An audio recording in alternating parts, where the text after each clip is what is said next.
महाराज की जय। नगर आगरा धन्य हुआ, सब जन हर्षाए हैं। गौरी गौरी मंगल गौरी गौरी मंगल गौरी गौरी गौरी।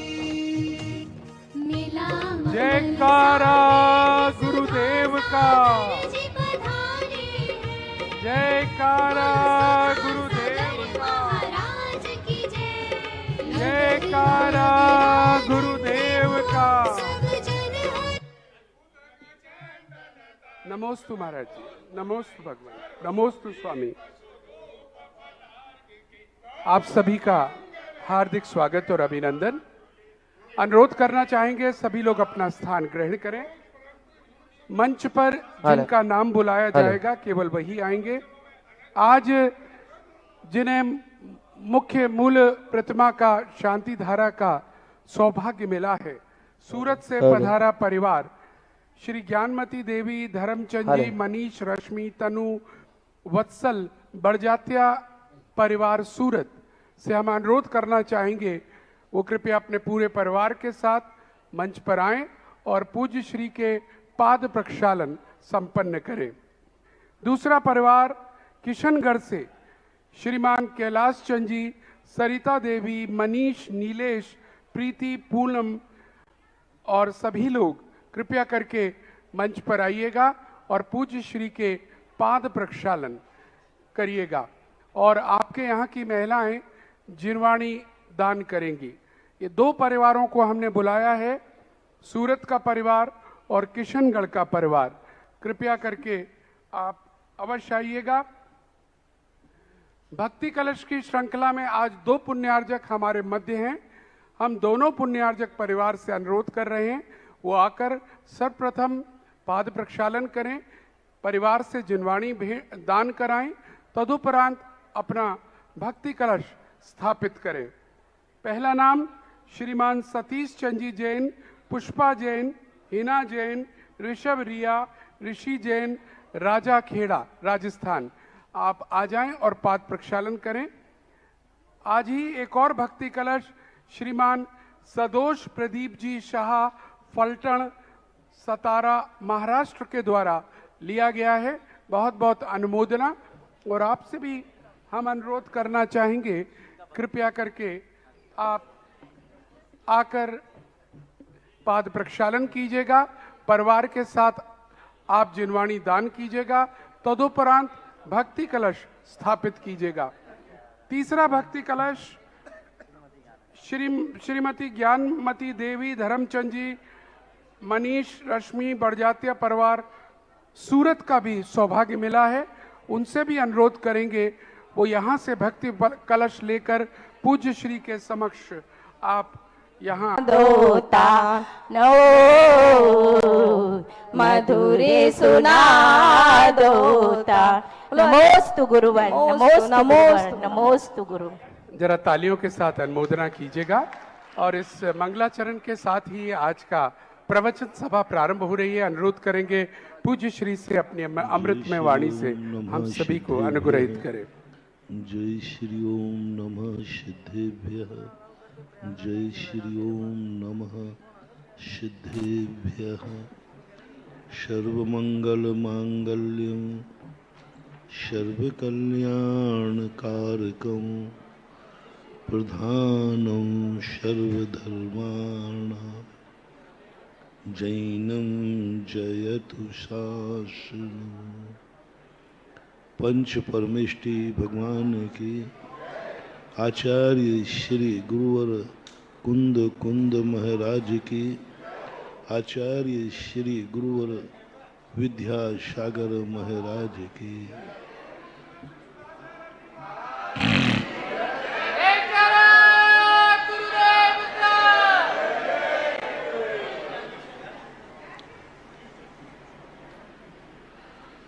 जो कुछ दुनिया में हमें अच्छा लगता है वह अच्छा ही होगा, उसका परिणाम अच्छा होगा, ये कुछ निश्चित नहीं है। जो कार्य हमें बुरे लगते हैं उनका फल बुरा ही होगा,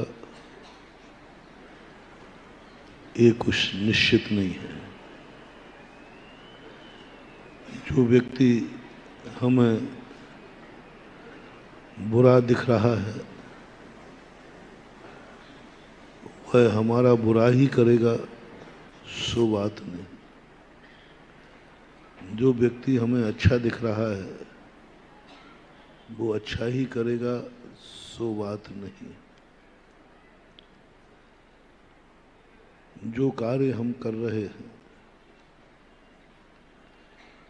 जो वस्तु हमारी जिंदगी में है, हम उसको अच्छा मान रहे हैं, लेकिन जरूरी नहीं कि वो तुम्हारा अच्छा ही करेगा। ये संसार बड़ा विचित्र है। कितनी बातें हैं जो हमें अच्छी लगती हैं, लेकिन बाद में जाकर के वो बड़ी कष्टदायी हो जाती है। हमें छोड़ना पड़ता है, पश्चाताप करना पड़ता है, और हमें उस भूल का प्रतिक्रमण करना पड़ता है। और वह जो प्रतिक्रमण जो हमें करना पड़ता है, आई एम सॉरी प्लीज कहना पड़ता है, वही हमारी सबसे बड़ी भूल कहीं हुई है कि हम कहीं ना कहीं सत्य को पहचान में चूक गए। तो दुनिया में इसलिए गार्जियन की जरूरत पड़ती है, इसलिए आवश्यकता पड़ती है माँ की, क्योंकि बेटे को जो कुछ अच्छा लग रहा है वो बेटा नहीं जान सकता है कि वह अच्छा ही है। सारा स्थान मत घेरिए, एक पार्टी काहे के लिए लगाया था?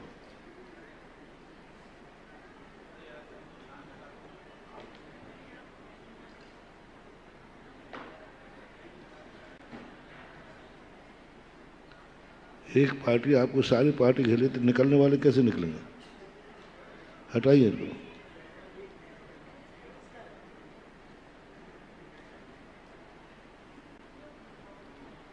चैनल लगाने वाले सोचें कि आपको लिखना है कि जो यहां बैठे उनको भी देखने देना है।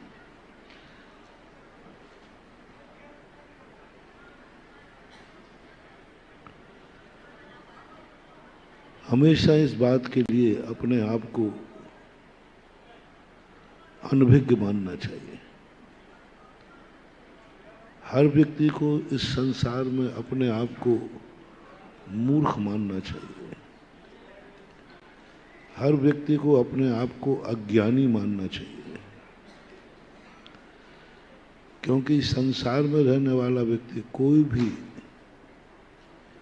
इतना ज्ञानी हो ही नहीं सकता कि उससे हमेशा सत्य का ही ज्ञान होगा। आप गृहस्थों की तो छोड़ो, हम मुनियों तक के लिए कहा कि तुम इस संसार में स्वयं को पूर्ण ज्ञानी मत मानना, पूर्ण अपने आप को जानकार मत मानना। आप ये मत समझना कि जो मैंने निर्णय कर लिया वह सत्य है, मेरे से गलती हो ही नहीं सकती। बहुत बड़ी बात। परम पूज्य कलिकाल सर्वज्ञ कुंदकुंद भगवान ने जब ये बात कही, समय सार लिखते समय, चुक्की कज चलम न घेतव्यम, मेरी आत्मा कांप गई। सन 1982 के अंदर जब पूज्यवर आचार्य महाराज समय सार पढ़ा रहे थे, जैसे भगवान ने महाराज ने लिखा उसमें चुक्ति कज छलम न घेतव्यम, हम लोगों को रोमांच हो गया। मैंने कौन क्षमा मांग रहा है? जैसे अभी हाल महाराज आपसे कहें भैया हमसे गलती हो गई हो तो क्षमा करना, इसमें आप लोग सब खुश होगे, सौभाग्य मानोगे कि दुर्भाग्य? नहीं, सौभाग्य मानो। देखो, हम वो आदमी हैं जो महाराज भी हमसे क्षमा मांगते हैं। देखो मेरा टेलर, देखो क्या है, महाराज जी ने भी मेरे से क्षमा मांगी है। महाराज ने भी कहा भैया गलती हो गई हो तो क्षमा करना। गर्व की बात नहीं महानुभाव। जिस दिन बड़े आदमी तुमसे क्षमा मांग लें, समझ लेना उससे बड़ा दुर्भाग्य तुम्हारा दूसरा हो ही नहीं सकता। आप लोगों में एक बहुत बड़ी भूल होती है, ऐसा नीच गोत्र का बंद होता है। कई लोग कहते हैं ना, मेरे घर में मेरा ऐसा टेलर है कि मेरा बाप भी मेरे बिना पूछे कुछ नहीं कर सकता, कुछ नहीं कर सकता। महाराज जी भी कुछ कहलवा रहे हैं तो पापा बोल नहीं सकते, कुछ मेरे से पूछेंगे। मैंने एक दिन कहा था, यदि तुम्हारा पिता कभी किसी के सामने ये कहे भैया अब मेरे कुछ नहीं कर सकता, बच्चे बड़े हो गए हैं, बच्चों से पूछ लो। हमें भी बच्चे से पूछना पड़ेगा। महानुभाव, इससे बड़ा दुनिया में कोई अभिशाप नहीं हो सकता। पिताजी ने कहा है कि मैं बच्चों से पूछ लूं, बच्चों से पूछना पड़ेगा, बिना पूछे मैं कुछ नहीं कर सकता। सुन लो रे बच्चों लोगों, तुम्हारी जिंदगी का सबसे बड़ा अभिशाप आ गया। तुमने ऐसा टेलर कर लिया कि बाप को तुमसे पूछना पड़ रहा है। बाप डर रहा है, बाप डर रहा है कहीं बेटा नाराज नहीं हो जाए। मैं ये बोली ले लूं तो बेटा नाराज हो जाएगा। यदि किसी पिता के मन में ऐसा भाव आ रहा है तो मैं बेटों से कहना चाहता हूं,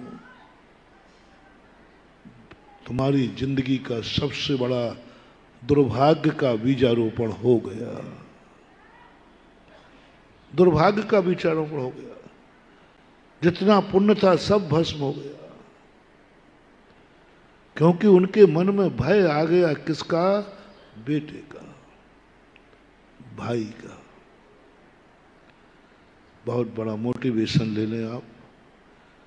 आपके घर में कोई भी कार्य करते समय बड़े लोग यदि आपसे पूछते हैं तो आपको कैसा लगता है? अच्छा लगता है? तुम्हारा विनाश निश्चित है। देखा मेरा रौब देखो कितना है, मेरी पोजीशन देखो। घर के बड़े लोग भी मेरे बिना पूछे कुछ नहीं करते, मेरे से पूछते हैं तब कुछ करते हैं। महानुभाव, इसको सौभाग्य नहीं दुर्भाग्य समझना। महापुराण के अंदर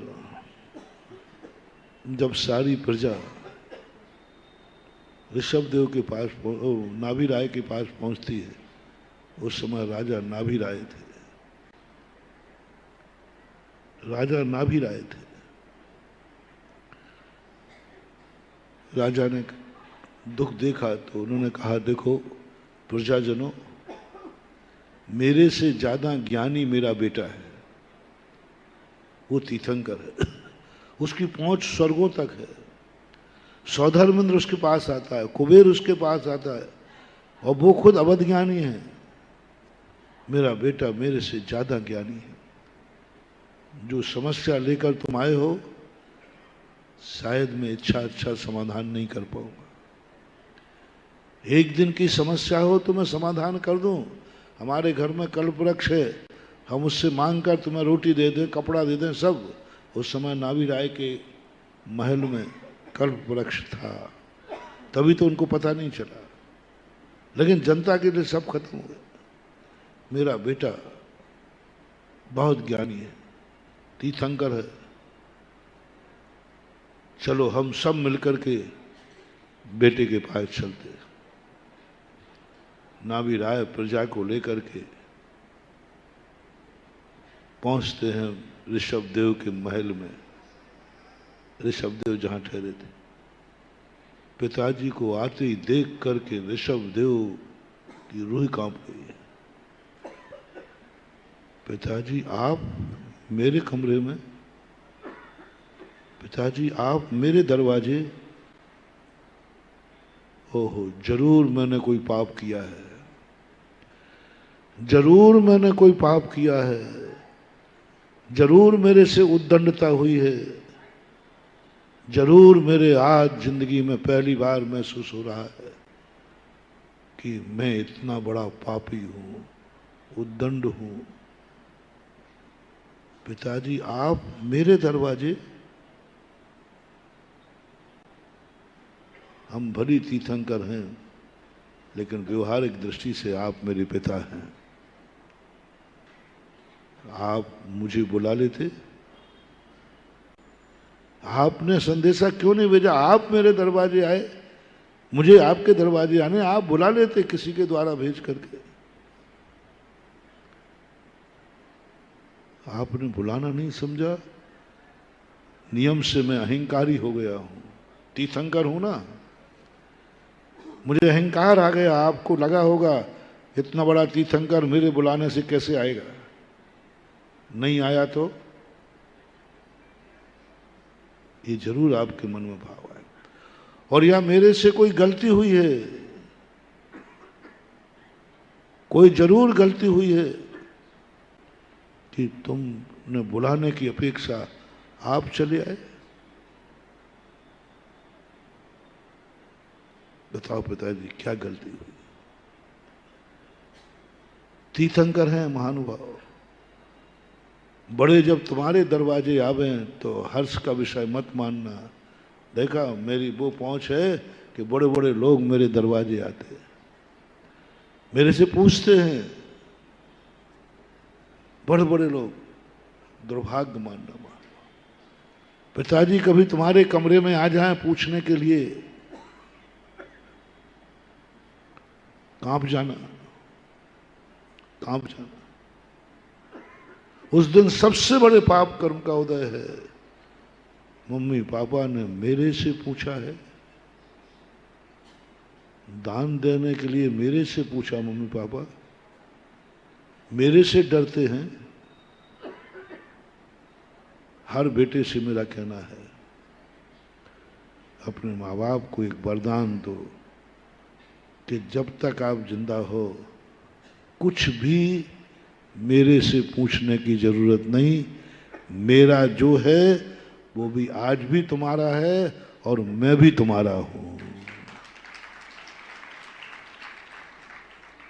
तुम्हें भी आज भी उतना ही अधिकार है जितना जब मैं नहीं था तब आप किससे पूछते थे? किससे पूछते थे आप? स्वयं निर्णय लेते थे ना। आज निर्णय लो आप, मेरे से पूछ करके तुम करोगे नहीं। बहुत बड़ी बात। इस शब्दों की इस नैतिकता को, इस सभ्यता को देख करके नाभि राय भी जवाब नहीं दे पाए। पिताजी आपने ऐसा क्यों किया? आप मेरे दरवाजे क्यों आए? मुझे क्यों नहीं बुलाया? क्या सोचते हो आप मेरे संबंध में? तब नाभि राय को कहना पड़ा, बेटा सारी नीतियां तू ही नहीं जानता। तू नीति कह रहा है ना कि बड़ों को छोटे के दरवाजे नहीं आना चाहिए, पहले बुला के तो देखते, हम नहीं आते तो बात अलग थी। ये सारी नीतियां तू ही नहीं जानता। ये बात अलग है कि तेरे बराबर मैं नहीं जानता, लेकिन मैं कुछ तो जानता हूं। इतना मूर्ख भी नहीं हूं क्योंकि ज्ञानी का बाप हूं। हाँ, तीर्थंकर का बाप हूं, इतना मूर्ख भी नहीं हूं। मैं बेटे के दरवाजे नहीं आया हूं, मैं बेटे के दरवाजे नहीं आया हूं। मेरा बेटा तो इतना विनयशील है कि मुझे बुलाने की जरूरत ही नहीं पड़ती, वो सदा मेरे पास रहता है। मैं आया हूं एक ज्ञानी के पास ज्ञान लेने के लिए, और किसी से कुछ लिया जाता है तो उसको बुला के नहीं लिया जाता, जाकर के लिया जाता है। किसी से कोई चीज लेना है तो लेने के लिए उसको अपने दरवाजे मत बुलाओ, ये चीज लाओ मुझे ये चाहिए है, नहीं, जाकर के लीजिए। मुनि महाराज को आहार लेना पड़ता है तो वो लोग तुम्हारे दरवाजे आ जाते हैं कि हम अपनी दादागिरी से कमरे में बुलवाऊं, ऐ आग रवा लो, कल से टिफिन कमरे में लेके आ जाना। दिखा सकता हूं दादागिरी, क्या बात है। और इतना पक्का है, मेरे भक्तों में एक आध मूर्ख भक्त जरूर होगा। क्या कह रहा हूं मैं? एक आध मूर्ख भक्त जरूर होगा जो कहेगा महाराज जी ने कहा है वो कौन लेके आ जाए टिफिन, महाराज जी ये पकड़ो, हो जाएगा। दुनिया में सब है। नीति देखो कितनी बड़ी नीति है। तुम्हारे महाराज कितने बड़े हैं, जगत पूज्य हैं, परमेष्टि हैं, जगत वंदनी हैं, लेकिन जब उन्हें कोई चीज चाहिए है तो श्रावक को अपने दरवाजे नहीं बुलाते, श्रावक के दरवाजे चले जाते हैं। ये नीति है, ये नीति है। बड़े होकर लेने के लिए अपने दरवाजे बुलाना ये हिटलर शाही है, ये दादागिरी है, ये गुंडागर्दी है, ये अहंकार है। मैं बड़ा हूं ना, मैं बड़ा हूं ना, मुझे जो चीज चाहिए यहीं आना चाहिए, मैं किसी के दरवाजे नहीं जाऊंगा। चाहिए किसको है? जनवाणी पूछती है क्या बोल रहा, बोले मैं किसी के दरवाजे नहीं चाहूंगा, जो चीज चाहिए है कि नहीं वो तो चाहिए है। किसको चाहिए? मुझे चाहिए है। तो जनवाणी कहती है चुपचाप पिछी उठाओ, कमंडल उठाओ, जहां जो चाहिए है वहां मिले तो वहां जाओ। मैं मुनि महाराज हूं, हाँ सब मालूम है। मुनि महाराज हो तो इतनी साधना करो ना कि किसी चीज की दूसरे की जरूरत ही नहीं पड़े। नहीं, वो जरूरत तो पड़ेगी। आहार तो लेना, तो गृहस्थ के बल भेज दिया। कैलाश पर्वत से उतरा है साक्षात तीर्थंकर तुम्हारे दरवाजे। तीर्थंकर एक आवाज लगाते 100 धर्मेंद्र भोजन लेके आ जाता, हजारों लोग कैलाश पर्वत पर भोजन लेके पहुंच जाते। लेकिन ऋषभ देव कैलाश पर्वत से उतर करके श्रावक के दरवाजे आ गए। ये अपमान नहीं है, यह जो वस्तु तुम्हें चाहिए है उस वस्तु का सम्मान है। वो श्रावक का सम्मान नहीं है, वो आपका सम्मान नहीं है। आप जो दे रहे हो और जो वस्तु मेरा उपकार करेगी उस वस्तु का सम्मान है। और जो वस्तु हमें चाहिए उसको सम्मान के साथ लोगे तो वह वस्तु फलेगी, फूलेगी और थोड़े समय में तुम्हारा बहुत काम निकालेगी, क्योंकि हम सम्मान के साथ लेते हैं। तुम 3 बार खाते हो फिर भी जब देखो जब भूखे ही बैठे रहते हो, और हम 1 बार खाते हैं और सदा, क्योंकि हम आहार को सम्मान के साथ लेते हैं जी, उसका अपमान नहीं करते, उस पर अपना अहंकार नहीं करते। मैं खुद चला जाता हूं जहां आहार मिलता है। पहले की एक परंपराएं हुआ करती थी, अच्छे घर के लोग विवाह, अब देखना मुनि महाराज भी जो वस्तु चाहिए वो तुम्हारे दरवाजे पहुंच गए। मूल आहारी होता है। यही परंपरा तुम्हारे गृहस्थों में थी। उतना ही दोष है, कन्या कोई तुम्हारे लिए लाके दे जाए और तुम ले लो, वो उतना ही दोष है जितना मुनिराज को कोई कमरे में भोजन दे जाए और मुनिराज ले ले। बोलो, कमरे में कोई भोजन दे जाए और महाराज ले ले में तो कैसा रहेगा? ये परंपरा अच्छी रहेगी कि बुरी रहेगी? ये ठीक है कि नहीं? जोर से बोलो ना। शर्म करो रे, महाराज हैं, कितनी बड़ी शक्ति है, तेरे दरवाजे आ जाए। नहीं मानवा। सवाल बड़े का नहीं है, सवाल जो वस्तु तुम्हें चाहिए। महान आत्माओं को जो वस्तु चाहिए होती है वो नियम से उपकारी होती है, और ऐसी उपकारी वस्तु तुम्हें मिले तुम उसे सम्मान के साथ लेके आओ, जिसके कारण तुम्हारा मुनिव्रत पड़ेगा, जिसके कारण तुम्हारा रत्नत्रय पड़ेगा, जिसके कारण तुम आर्य ध्यान से रहित होगे, जिसके कारण से तुम्हारी जिंदगी चलेगी। ऐसी वस्तु के लिए सम्मान के साथ लेके आओ तो वो तुम्हारा ऐसा फलेगा। आप लोगों से क्या नीति बनाई बड़ों की? ये बताओ, लड़का वाला बड़ा होता है कि लड़की वाला? बड़ा बताओ, बड़ा कौन होता है? बड़ा बड़ा लड़के वाला बड़ा होता है। तो पूर्वजों ने क्या कहा? तुम्हें क्या चाहिए? बोले कन्या चाहिए। जो कन्या तुम्हारे घर में वधू बनेगी, जो कन्या इस घर के लिए कुल दीपक देगी, जो कन्या तुम्हारी गृहस्थी को आगे बढ़ाएगी, कितने ही बड़े तुम क्यों ना हो, तुम जहां तुम्हें कन्या पसंद है वहां खुद जाकर के लेके आओ, वो नहीं आएगी। सम्मान के साथ लेके आओ, जिससे तुम्हारा कुल परंपरा चलना है, जिससे तुम्हारी गृहस्थी चलना है, जिसके बिना तुम अपना जीवन अधूरा समझ रहे हो, उसको जाओ सम्मान के साथ लेके आओ।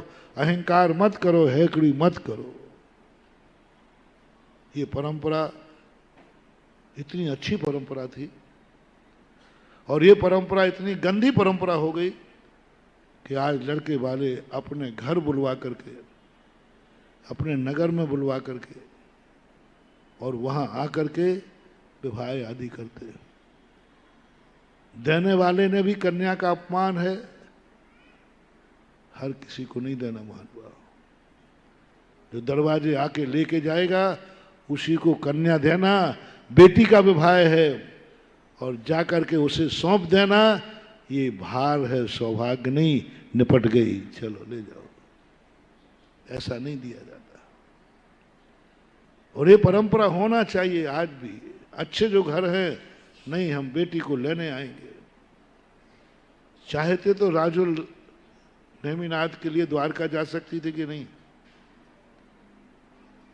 चले जाते लेने। नेमिनाथ को भी जूनागढ़ आना पड़ा, भरत चक्रवर्ती को भी विजयार पर्वत में जाना पड़ा, देवताओं को भी देवी लेने के लिए 16वें स्वर्ग से नीचे आना पड़ता है, दूसरे स्वर्ग में, क्योंकि जो वस्तु चाहिए। इसलिए बेटा, आज मैं बेटे के पास नहीं आया हूं, तेरे को नीचा दिखाने के लिए नहीं आया हूं, तू उद्दंड नहीं है। आज मैं तेरे से ज्ञान लेने आया हूं, और मेरी नीति ने भी कहा है किसी से कोई वस्तु लेना है तो उसी के दरवाजे जाके लेना। मैं नीति विरुद्ध काम कैसे करता? मैं और मेरी प्रजा आज तुझसे कुछ ज्ञान लेने आई है, कुछ ज्ञान लेने आई। सारी समस्याओं को बताया गया, ऋषभदेव ने उसका समाधान किया। ऋषभदेव ने जब उसकी बात बताई, सारे समाधान किए। आगे का प्रसंग यहां है नहीं। यहां ये कहना है कि हमें किस प्रकार की जिंदगी जब किसी से कोई वस्तु चाहिए है तो उसे हमें किस प्रकार सम्मान करना चाहिए, पिता भी क्यों ना हो। और वहां हम ये प्रसंग बताना चाहते हैं कि तीर्थंकर को पिताजी उनके दरवाजे आ गए तो उन्होंने अपना दुर्भाग्य माना, दुर्भाग्य माना। और आप लोग क्या मानते हो? हिटलर मानते हो? अपने आप को कहते देखा मेरी क्या पहुंच है, कोई भी घर में मेरे बिना कुछ पत्ता नहीं हिल सकता। महाराज लाख उपाय करे, मेरा बाप एक बोले भाई आपके पिताजी आज गए और आज ही बोलियां लगना है किसी कार्य की, और महाराज प्रवचन देंगे, बोले चिंता मत करो, मेरा ऐसा टेलर है, मेरा बाप मेरे बिना पूछे दे ही नहीं सकता, चाहे महाराज कुछ भी कर ले। सबसे बड़ा दुर्भाग्य जिंदगी में, अभिशाप, सबसे बड़ा अभिशाप है जिंदगी में। ये कभी अपनी जिंदगी में आने मत देना। ये कभी अपने बड़ों से, कभी जब तुम्हारे बड़े तुम्हारे सामने आकर पूछे तो अपना दुर्भाग्य मानना, और यदि क्षमा मांग लिया तो महानुभाव चुल्लू भर पानी में डूब के मर जाना। किसने क्षमा मांग ली? पिता ने। कितने क्षमा मांग ली? गुरु ने। उसी समय दुर्भाग्य की बात सोचना कि मेरा बहुत बड़ा दुर्भाग्य है, आज मेरे सामने इतनी बड़ी शक्ति क्षमा मांग रही है। उसको सौभाग्य नहीं मानना।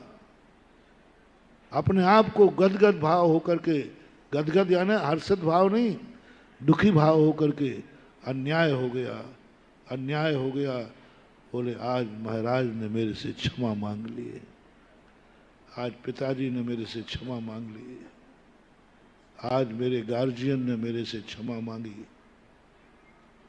वो यदि ये पश्चाताप कर लिया तो बच जाओगे। और यदि तुमने हर्ष मना लिया, देखा मेरा टेलर, महाराज जी भी मेरे सामने क्षमा मांगते, मम्मी पापा भी, बहुएं करती हैं ये, सासू मेरे से ऐसे डरती है, मेरे बिना पूछे कुछ कर तो लेवे। ये अहंकार जब तुम्हें आ रहा है, समझ लेना तुम्हें नीच गोत्र का बंध हो रहा है। तुम संसार के सबसे नीचे स्थान पर जन्म लोगे, निकृष्ट स्थान पर जन्म लोगे, क्योंकि तुमने बड़ों के द्वारा सम्मान पाने की बात सोची थी। बड़ों से क्षमा मांगने पर, बड़े तुमसे डर जाने पर तुमने अहंकार किया था, बहुत बड़ा अहंकार किया। ये अपनी जिंदगी में कभी आने मत देना। और उस समय अपनी जिंदगी को संभालना कि नहीं, मैं जो हूं, छोटे बड़ों से पूछ के काम करें, छोटों की शक्ति बढ़ती है, और बड़े छोटों से पूछ के काम करें तो दोनों की शक्ति घटती है, और सबसे ज्यादा घटती है छोटे की।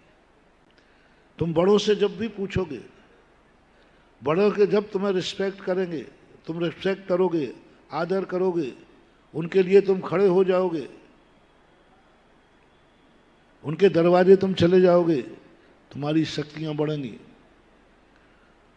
और कभी बड़े तुम्हारे लिए खड़े हो गए, तुमसे क्षमा मांग लिया, तुम्हारे दरवाजे आ गए, तुम्हारी सारी शक्तियां भस्म हो जाएंगे, क्योंकि वो तुम्हारे दरवाजे आ गए बड़े होकर।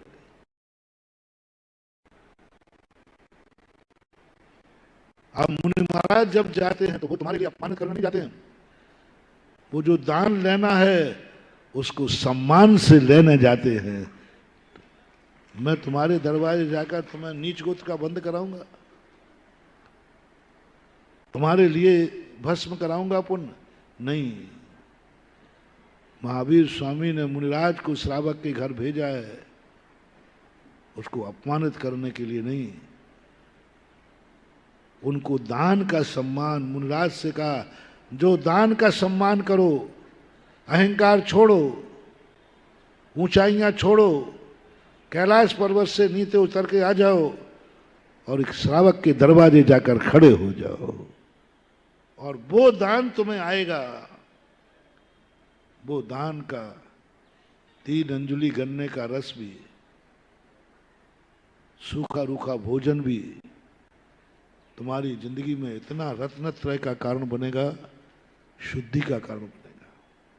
मैंने एक दिन कहा था ना, मुनि महाराजों की ये व्यवस्थाएं क्यों बनाई? मुनि दीक्षा लेते ही कम से कम आहार पानी की व्यवस्था घर से क्यों नहीं हो सकती?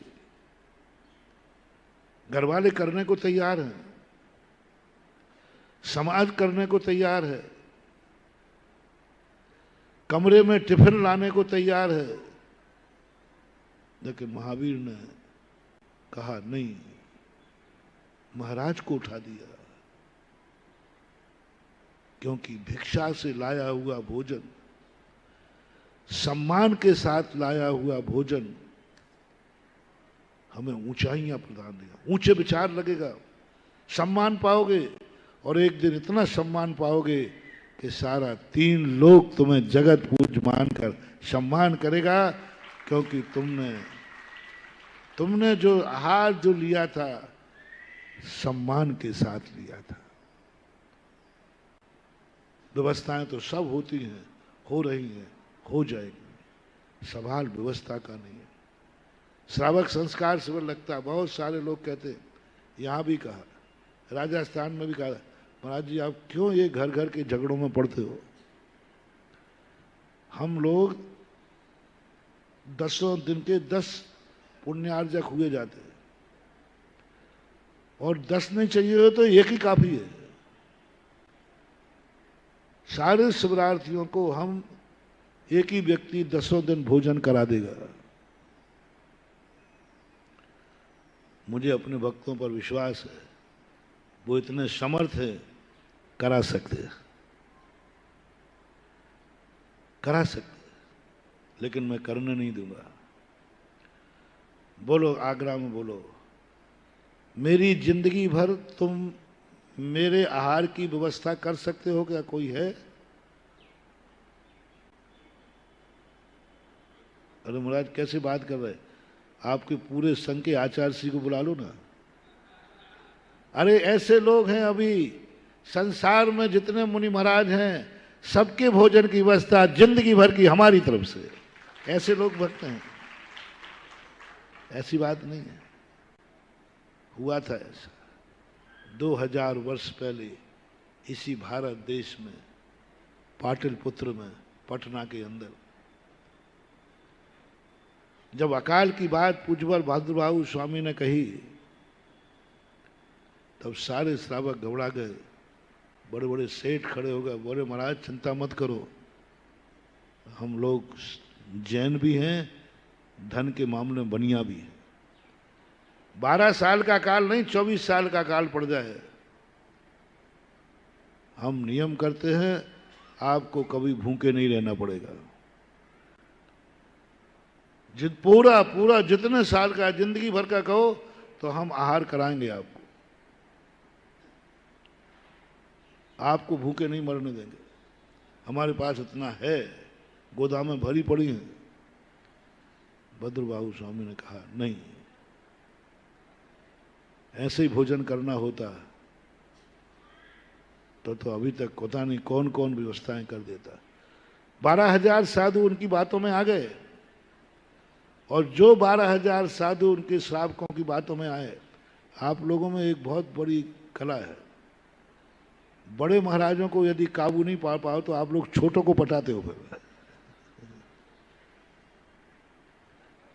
पूज्यवर भद्रबाहु स्वामी को नहीं पटा पाए तो छोटे महाराज लोग थे ना, उनको पटा लिया कि आप चिंता मत करो महाराज, पूरे जिंदगी भर भोजन हम कराएंगे, आहार आपका हम कराएंगे, हमारे पास है।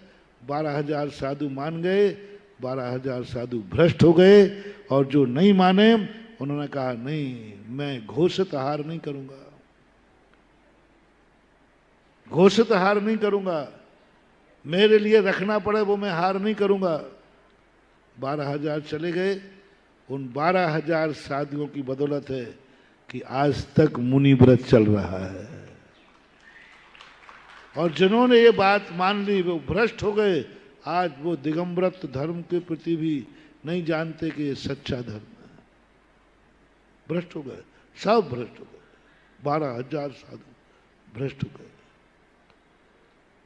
क्यों महावीर ने ये व्यवस्था बनाई? क्यों इतने परेशान होते हैं साधु महाराज लोग? अन्न लेकर हार को जाओ, नगर में निकलो, दुनिया भर की और ये भी पता नहीं कौन से चौके में जाना। एक चौके में तो हार करना और 25-25, 50-50 चौके लगना वेस्टेज नहीं है? ये तो महावीर जानते होंगे। महावीर ने कहा नहीं, ये वेस्टेज नहीं है। बहुत बड़ा रहस्य शायद मैंने एक बार बताया हो। ये प्रश्न हमने आप लोगों का आचार्य जी से किया था बहुत शुरू में, क्योंकि उस समय हम लोगों के दिमाग भी तुम्हारे जैसे थे कि महाराज आप लोग एक चौके में हार करते हैं साधु, क्यों ना एक चौका बढ़िया लगे, कल दूसरा लग जाएगा, परसों तीसरा लग जाएगा और बढ़िया सामान बनेगा, बढ़िया वेस्टेज नहीं होगा, परेशानी नहीं होगी। अब एक में तो जाते हो, यहाँ 10 चौके 25 चौके लग रहे हैं। अब 25 दिन तक बेचारा परेशान हो रहा है। कितनी मेहनत होती चौके लगने में, कितनी अच्छी बढ़िया हो, भारी बांध हो, आज तुम्हारा कल तुम्हारा, एक एक चौके में हार हो जाए, बोलो कितनी अच्छी व्यवस्था हो जाएगी। 90% आप हाँ महाराज, ये अकल पता नहीं आपको महाराज कहाँ से आ गई। महाराज बहुत बढ़िया, बहुत अच्छा, आप ये कर लो, हम लोग बहुत शांति से एक दिन मेहनत करेंगे सुबह से, उस दिन हार होना ही है, पक्का है, क्योंकि दूसरा चौका ही नहीं है। बहुत बढ़िया रहेगा। महानुभाव, अनर्थ हो जाएगा, तुम बर्बाद हो जाओगे, हम भ्रष्ट हो जाएंगे, धर्म खत्म हो जाएगा। आचार्य ने कहा देखो तुम कितने दिन रुक पाओगे, कितने चौकों में आहार कर पाओगे। आहार दो दृष्टि से, स्वांताय सुखाय पर हिताय, पर का हित भी होना चाहिए। मान लीजिए 100 दिन आप रुके तो 100 चौकों में आहार, और वहां पर 200 घर है मान लीजिए, तो 100 घर वालों को तो कभी लाभ मिलेगा ही नहीं। 100 घर वाले तो लाभ से वंचित हो गए, उनको तो मिलने वाला नहीं। अब देखना, अब 200 चौके लग गए और महाराज का एक चौके में हार हुआ, 199 चौके वालों को चौके में आहार देने का पुण्य उनके खाते में जमा हो गया। कल मैंने व्यापार की बात बताई थी ना, कल ही बताई थी, विनिमय। 10 लोग एक एक कपड़ा लेने जा रहे थे सूरत, कितना महंगा पड़ा था, और 10 में से एक चला गया तो कितना पैसा बच गया। आहार एक चौके में हुआ और आहार देने का पुण्य 199 चौकों के खाते में जमा हुआ। इससे बड़ा और क्या चाहते हो? क्योंकि 199 लोगों ने सुबह से मेहनत की है, 200 लोगों ने सुबह से मेहनत की है, आहार देने का भाव किया है, पूरी तैयारी की है, लेकिन उनको भी मालूम है कि महाराज का आहार कितने चौके में होगा। आपको मालूम है कि नहीं? और महाराज को भी मालूम है, भगवान को भी मालूम है, जिनवाणी को भी मालूम है, सबको मालूम है, लेकिन उसके बावजूद भी महावीर ने रोका नहीं। उन्होंने कहा एक चमत्कार है इसमें, भले एक चौके में हार होगा, लेकिन पुण्य तो ये 200 खातों में जाएगा ही जाएगा। अब हार नहीं हुआ तो भी हो गया। आपकी नौकरी में देखा आप, 1000 की वैकेंसी निकली अच्छी नौकरी की, IAS, IPS, RS, कितनी नौकरी निकली? 1000। और 1 लाख लोग फार्म क्यों भरते हो? फार्म कितने भरे गए और नौकरी कितनी है सबको मालूम है कि नहीं? जो परीक्षा दे रहा है उन 1 लाख लोगों को मालूम है कि नहीं? बोलो ना। तो फिर क्यों मूर्ख लोगो? फिर क्यों मूर्ख लोगो? 99,000 लोगों को फार्म क्यों भरते हो? 1,000 वैकेंसी है तो 1,000 लगाओ ना, 1,000 फार्म भरो। क्योंकि वैकेंसी सबको खुला कर देते वो। 1,000 सीटों के लिए इंटरव्यू लिया जा रहा है। 1 लाख लोग दिन रात पढ़ रहे हैं, दिन रात मेहनत कर रहे हैं, दिन रात मेहनत कर रहे हो। और सबको मालूम है कि 1 लाख में नंबर वाले से पूछना, बोले क्या कर रहा है? बोले इंटरव्यू के लिए। बोले मालूम 1,000 लिए जाना है, तेरा नंबर कौन सा? बोले 1 लाख में। वो भी लगा है बेचारा, वो भी लगा है। बोलो ये वेस्टेज है कि नहीं? ये सबको परेशान करने की नीति है कि नहीं? इस नीति को खत्म करो कि 1,000 वैकेंसी है तो 1,000 ही पढ़ेंगे, 1,000 इंटरव्यू देंगे और 1,000 का एडमिशन होगा। ये प्रस्ताव पास कर लें तो कैसा रहेगा?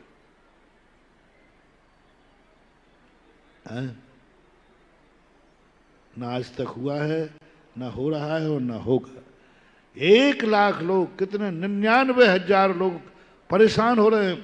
99,000 दिन रात जाग रहे हैं। कितना धन की, कितनी तन की, किनके मन की, कितनी परेशानी है वे 99,000 को। और उन 99,000 का 1,000 भर्ती हो गए। 99,000 की मेहनत सब पानी में चली गई। और ये हर इंटरव्यू में जा रही है कि नहीं? हो रहा है, हो रहा है। यहां पर तुम हिसाब लगाओगे कितने महाराज हैं?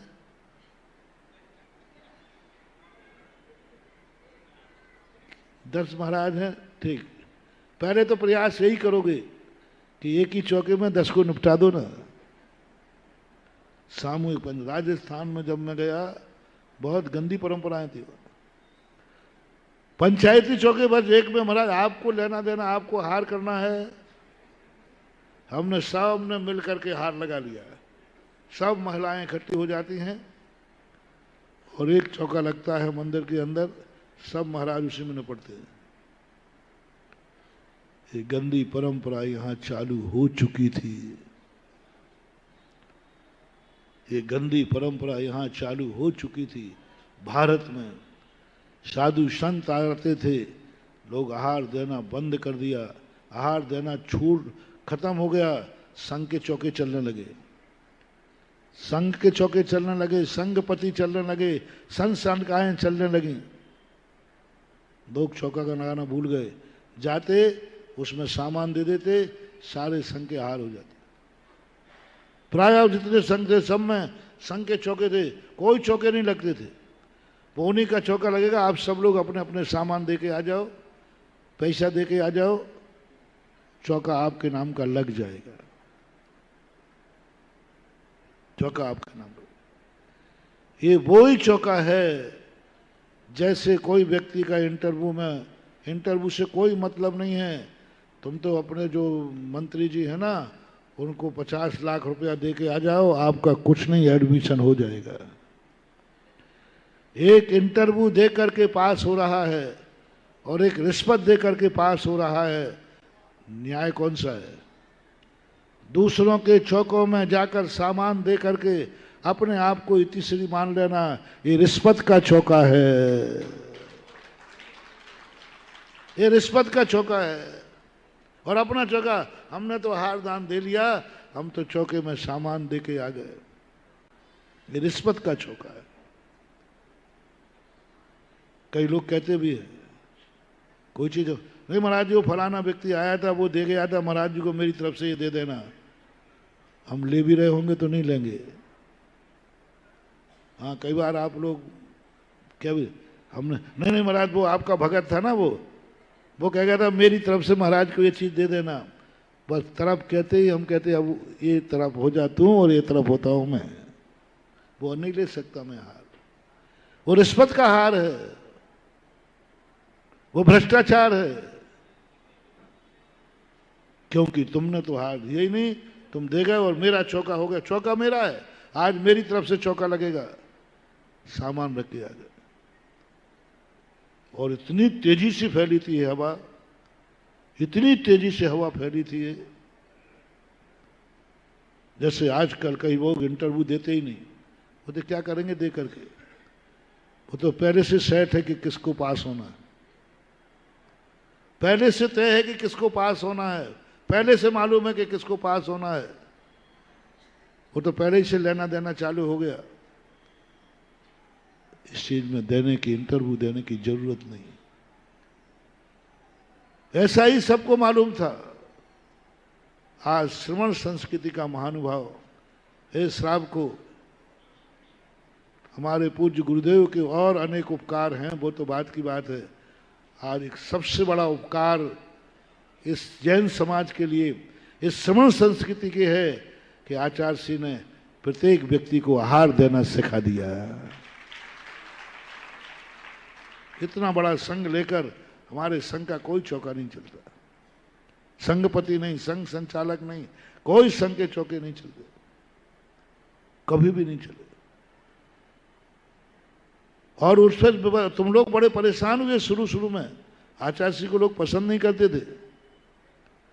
महाराज जी आप संग में रखो, हम अच्छा बढ़िया, तुम जो खाओगे वो खिलाएंगे, आप एक चौका लगाइए, सब महाराज मंदिर में चौका लगे, वहीं जाकर खा लीजिए, और सामूहिक पंचायती चौका। नानुभाव बहुत बड़ा अपराध है। साधु का पेट तो भर जाएगा, लेकिन साधु की साधुता खत्म हो जाएगी। रोटी नहीं खाना है रे, रत्नत्रय का पालन करना है। भूख मिटाने के लिए नहीं जाता है साधु, आहार करने के लिए, रत्नत्रय का पालन करने के लिए जाता है साधु। भिक्षु और भिखारी में यही तो अंतर है। भिखारी भूख मिटाने जाता है और साधु मुनि व्रत पालन करने के लिए, आहार के लिए जाता है, रत्नत्रय पालन करने के लिए, मुनि व्रत पालन करने के लिए जाता है। मां भूख मिटाना हो तो भूख तो कई तरीके से मिट जाती है, बहुत तरीके। इतना परेशान होने की जरूरत नहीं, इतना शुद्ध का खाने की जरूरत नहीं, इतने नगर नगर से साल भर घूमने की जरूरत नहीं, 7 महीने 8 दिन तक ऋषभ देव को घूमने की जरूरत नहीं। जहाँ चाहे जो चाहे खाने को मिल जाता है। अरे जहाँ जंगल था वहीं खाने को मिल रहे थे, फल फूल लगे थे, तोड़ के खा देते, भूखी तो मिटाना है नहीं। महानुभाव बहुत, विश्व के अंदर सबसे ज्यादा आत्म प्रधानी जैन दर्शन है, और सबसे ज्यादा चर्चा जैनियों में भोजन को लेके होती है। साधु के लिए मूलाचार लिखा, सबसे बड़ा अधिकार पिंडाधिकार, भोजन चर्चा के ऊपर है। पूरी चर्चा सबसे बड़ा अधिकार है, सबसे ज्यादा भोजन पर जोर दिया गया। भोजन कैसा होना चाहिए, किसके हाथ का होना चाहिए, किस रूप में होना चाहिए। 32 दोष, 46 दोष टाल के, 32 अंतराय और 46 दोष टाल करके हार लेना है, मजाक नहीं। और ये तो सब नौकर बनाने लगे धीरे धीरे। संघों के चौके चलते थे, सब नौकर बनाने लगे, नौकर बनाते थे। नौकर लगा दो, भंडारा चलने दो, महाराज का भंडारा, महाराज का भंडारा चल रहा है, चलने दो, और नौकर बनाएंगे। इस परंपरा को पूज्य गुरुदेव ने तोड़ा। कितना लाभ, कितना लाभ। वो परंपरा 1000 इंटरव्यू देने वैकेंसी हैं और 1 लाख इंटरव्यू दे रहे हैं। पहले तो ये बताओ, ये होना ठीक है या गलत है? 1000 देंगे और 1000 से ले लेंगे सीधे। बोलो देश का क्या होगा? बर्बाद हो जाएगा। और चमत्कार देखो, गुरुदेव ने कहा हम एक दिन रुकेंगे, लेकिन एक दिन रुक करके एक चौके में हार करेंगे, लेकिन चमत्कार यह होगा हर घर के किस्मत के खाते में आहार दान का पुण्य लिखा मिलेगा। क्योंकि जिसने मेहनत की, किसी ने कृष से दिया, किसी ने कार्य से दिया और किसी ने अनुमोदना से दिया, किसी ने भावना करके दिया। मेहनत तो की है, परिश्रम तो किया, यहां निरर्थक जाने वाला नहीं है। आज व्यक्ति बूढ़े ठेड़े आहार देके जानते थे, आज 8 साल का बच्चा भी धोती दुपट्टा पहनकर आहार दान देने की हिम्मत करता है।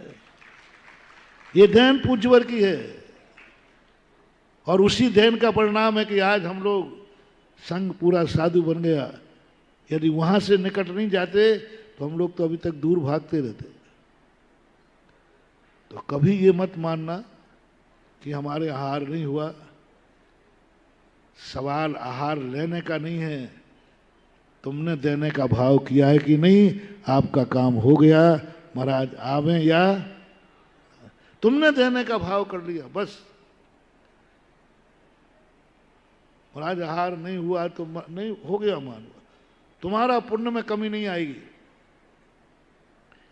ये अन्याय तुम्हारे साथ ही नहीं कर रहा हूं, मेरे साथ भी होता है। देखना, हमने भगवान के पास जाकर अंजलि ली, आहार को निकल गए। अब हमारी काउंटिंग हो गई कि आहार को गया और हमें आहार नहीं मिला, अलाभ हो गया। तो फिर आगे कहूं आज का उपवास में लिख लो। उन्होंने कहा काय का उपवास, तू तो आहार को गया था, नहीं मिला तो मैं क्या करूं। एंट्री वहां लिखी गई थी, आहार को उठ चुके। अब हम दोबारा नहीं उठ सकते, क्योंकि एक बार हमारी एंट्री हो चुकी। हमें आहार मिले या नहीं मिले, वो उपवास में नहीं आएगा, अलाभ में आएगा। अलाभ तप नहीं है, उपवास तप है। अलाभ तप नहीं है, अलाभ में आएगा। तुम्हारा नाम हो गया, एंट्री हो गई, तुम आहार को गए, नहीं मिला तो मैं कुछ नहीं जानता, अंतराय हुआ मैं कुछ नहीं जानता, तुम्हारा लिखा जाएगा। तुम आहार को यहां से निकल चुके हो तो आपको आहार हो गया, आप उपवास के अंतर्गत नहीं आओगे। जब आहार नहीं मिलने पर मेरा आहार हुआ मान लिया गया है, फिर से रिपीट कर रहा हूं, आहार नहीं मिलने पर भी मेरा आहार हुआ मान लिया गया है, तो महानुभाव आपके यहां महाराज का आहार नहीं हुआ तो भी हुआ मान लेना चाहिए। ये दोनों में नीति। मुझे आहार लेने का बंद हो गया, वो तो मैंने इच्छा कर ली, अंजलि लेते ही हमारा आहार तो हो गया। अब मिले तो नहीं मिले वो तो औपचारिकता है, बंद तो भाव करते ही हो गया कि तुमने आज आहार लिया है। ऐसा ही तुम्हारा जब खाता खुले तो यही मानना चाहिए, महाराज आवे या नहीं आवे, हमने लगाने का भाव किया है तो हमारे आहार तो हो गया, हो गया। और ये बहुत बड़ी चीज थी। आज सब चातुर्मास के समय की बात आई, कितने परेशान होते हैं लोग। आचार्य बोलते नहीं, 10 बार जा रहे हैं, ये जा रहा है वो जा रहा है।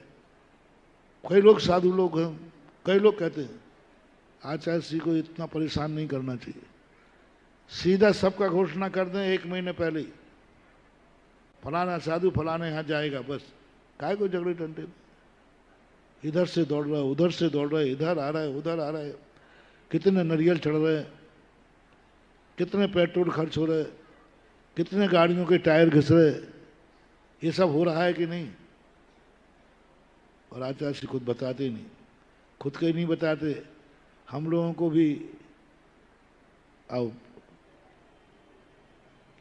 इसको सुधारवादी दृष्टि से पूछना, ये परेशानी है कि नहीं। चातुर्मास एक ही स्थान पर होना है कि अनेक स्थानों पर, तो घोषित करने में क्या आपत्ति है। झगड़ा टंडा का सब निश्चिंत हो जाएंगे, महाराज का चातुर्मास वहां तय है, हो सकता है, कोई बड़ी बात नहीं, कर सकते। लेकिन एक अतिशय खत्म हो जाएगा, तुम्हारा बहुत नुकसान है। घोषित आचार्य ने कर दिया कि हमारा चातुर्मास फलाने स्थान पर है, बस वहां है, उनका पुण्य है, सबको ठीक है। और आचार्य ने घोषित नहीं किया, 10 लोगों ने पूरी मेहनत की, आखिरी तक मेहनत की, 10 गांव वालों ने, और चतुर्मास एक स्थान पर हुआ, और चतुर्मास का पुण्य 10 स्थानों को लगेगा। ये चमत्कार देखो, होना तो एक ही जगह है, लेकिन 10 लोगों ने जो पुण्य किया है, भली उनके यहां चतुर्मास भली नहीं हुआ हो, लेकिन चतुर्मास कराने का जो पुण्य है वो 9 लोगों के खाते में भी जमा मिलेगा। तुम लोगों ने चतुर्मास कराया था फलाने सन में। बोले नहीं साहब, फलाने सन का चतुर्मास तो डूंगरगढ़ हुआ था। फलाने गढ़ सन का चतुर्मास 2023 है ना, ये तो कहाँ हो रहा है? आगरा में। उधर वही खाता 2000 का चतुर्मास तो इतने स्थानों पर हुआ। कहाँ कहाँ हुआ? कितने कितने लोग आए थे? झांसी हुआ, ग्वालियर हुआ, और कहाँ कहाँ का मुझे पता नहीं। ठोबंदी हुआ, गोलाकोट हुआ, और भी आए थे बहुत सारे लोग। सागर के लोग भी आए थे, और भी कई जगह के आए। अब बोलो टीकमगढ़, अब देखो मानवा, हमारा चतुर्मास एक स्थान पर हो रहा है, और जब वही खाता खुलेगा पुण्य का, तो 10 स्थानों पर मेरा चतुर्मास हुआ। क्योंकि श्रावकों के पुण्य लिखे हैं, इसको चतुर्मास कराने का पुण्य, इसको चतुर्मास कराने का पुण्य, इसको चतुर्मास कराने का पुण्य, इसको चतुर्मास कराने का पुण्य। अब लोगों का दिमाग खराब होगा, महाराज ने कितने जगह चतुर्मास किया, और एक ही सन का है, एक ही सन का है, और एक सन का चतुर्मास 10 स्थानों पर हो रहा है। इससे बड़ा चमत्कार और क्या चाहिए? ये है चमत्कार पूज्य श्री का, कि मैं भली एक स्थान पर चतुर्मास करूं, लेकिन मेरे चतुर्मास भक्तों को हर स्थान पर पुण्य बंध होना चाहिए। मैं जा पाऊं या ना जा पाऊं, लेकिन भक्तों को पुण्य का बंध जरूर होना चाहिए। मैं कृपा कर पाऊं या ना कर पाऊं, लेकिन भक्त ने मेहनत की है तो पुण्य बंध जरूर होना चाहिए। इसलिए अनुमोदना रखी जैन दर्शन, और बराबर पुण्य कृत कार्य अनुमोदना का, कि भक्त के साथ भगवान न्याय कर पाए या न कर पाए, लेकिन भक्त ने भक्ति की है तो उसको अनुमोदना का पुण्य बराबर लगेगा। ये चतुर्मास एक स्थान पर नहीं हो रहा है। इस समय जिन जिन ने पुरुषार्थ किए थे, सबके खाते में पुण्य बंध है, सबकी जान जिंदगी पवित्र हो गई, और सबके खाते में चतुर्मास कराने का पुण्य लिखा मिलेगा। तुम कह रहे हो आचार्य श्री परेशान कर रहे हैं, और मैं कह रहा हूं आचार्य श्री चमत्कार कर रहे हैं, कृपा कर रहे भक्तों पे, कृपा कर रहे, तुम्हें मौका दे रहे पुण्य कमाने का, मौका दे रहे पुण्य कमाने का। कमा लो पुण्य, हम तो जहां करेंगे, जहां एक ही जगह पे होगा, लेकिन पुण्य कमाने में बहती गंगा में हाथ धोने का मौका मिलता है। होना तो एक ही स्थान पर चतुर्मास है, जब तक चतुर्मास नहीं बैठा है महानुभाव, कमा लो पुण्य, कमा लो पुण्य, कमा लो पुण्य। जब तक चतुर्मास नहीं बैठा है, चतुर्मास जैसे बैठते ही तुम्हारे पुण्य की कमाई खत्म हो जाती है। चतुर्मास घोषित हुआ, फिर तुम श्रीफल चढ़ाने आओगे चतुर्मास का? बोलो ना, हमारा काय को है, वो तो घोषित हो गया, यानी कमाई खत्म हो गई। और जब तक घोषित नहीं हुआ, तब तक पूरे भारत के लोग जो जो चतुर्मास कराने की भावना कर रहे हैं, और सब के पुण्य का भंडारे की इनकम उनके खाते में जमा हो रही है। आचार्य श्री का कितने लोगों को पुण्य देते हैं, एक जगह चतुर्मास करते हैं, और सारा नगर, सारे दुनिया के लोग उस चतुर्मास का पुण्य ले लेते हैं। एक चौके में हार करते हैं प्रतिदिन। हमारे आचार्य जी जहाँ सैकड़ों चौके लग जाते एक दिन नहीं, एक चौके में हार कर 100 लोगों को पुण्य कमाना, ये कोई साधारण अतिशय है क्या? आहार एक के यहाँ लेते हैं, और पुण्य जितना लगाए सबको मिलता है। इसलिए धर्म क्षेत्र में कभी गिनती मत करना, धर्म क्षेत्र में कभी महाराज को आहार कराने का उद्देश्य मत रखना। जैसे बने तैसे, कृत से मिले तो अवभाग्य है, नहीं मिलेगा तो अनुमोदना से तो आहार हम प्रतिदिन देंगे ही देंगे।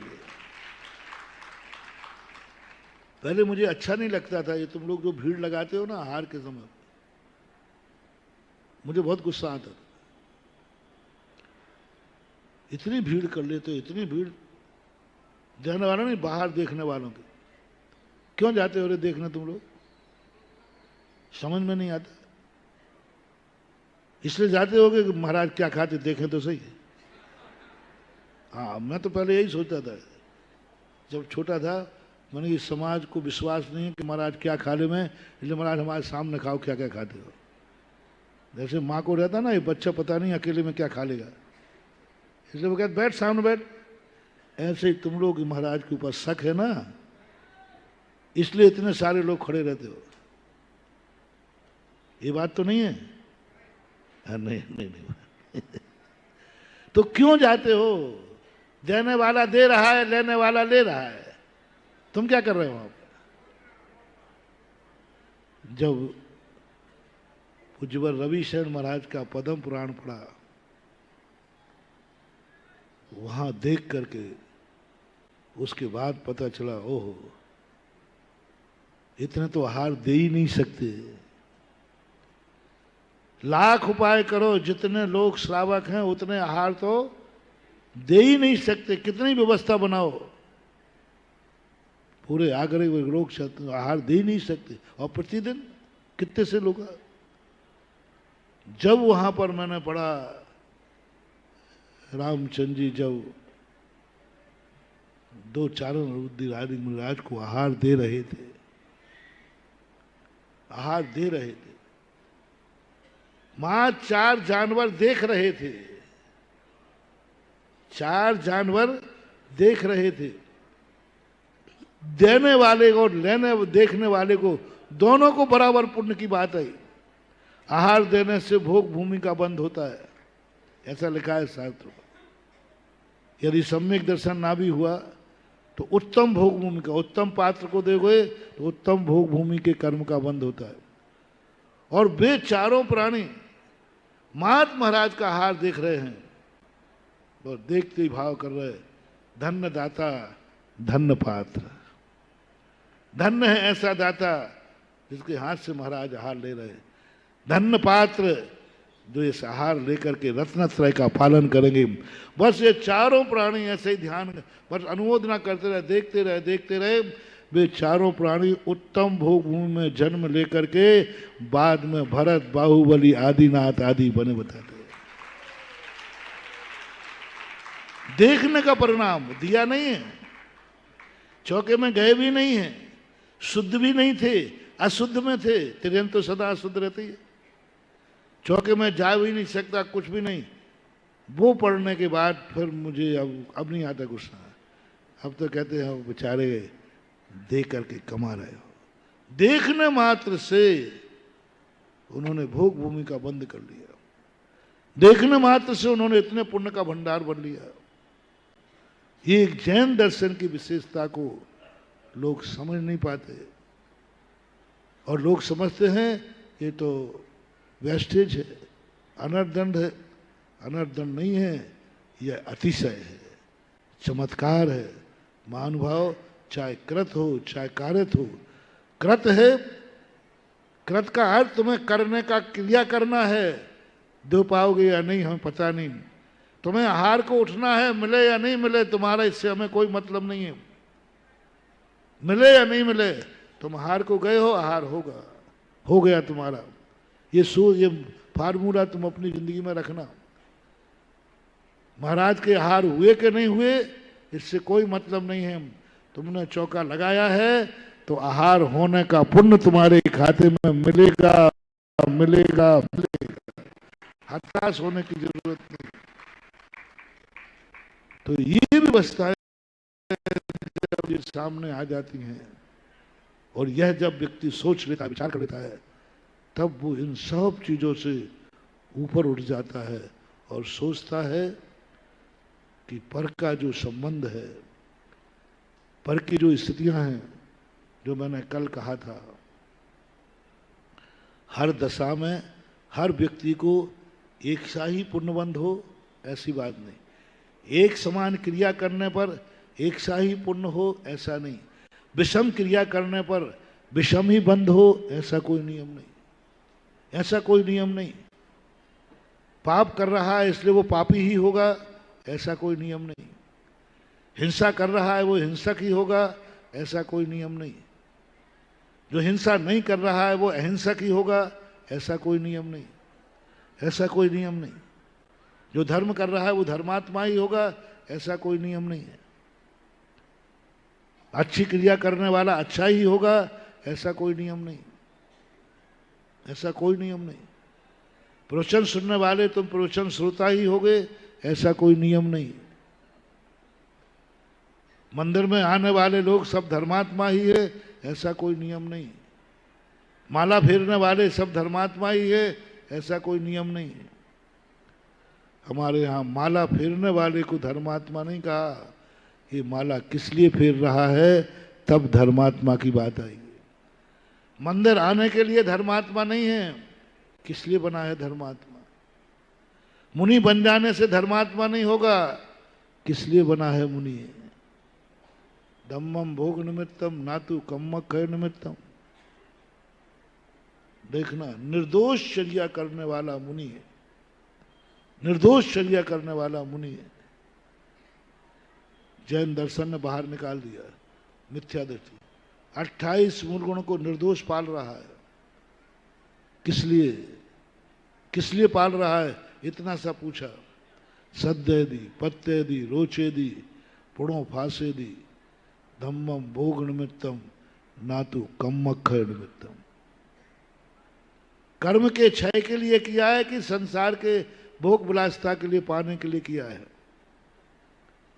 यदि तुम्हारा अभिप्राय खोटा है तो तुम धर्म करते हो भी पापी हो। भगवान के भक्त होकर के भी नरक जा सकते हो। रावण जैसा भक्त कौन था? हर दर्शनकार ने रावण को भक्त स्वीकार किया है। जैन दर्शन ने उसकी भक्ति जैसा कोई दूसरा उदाहरण नहीं।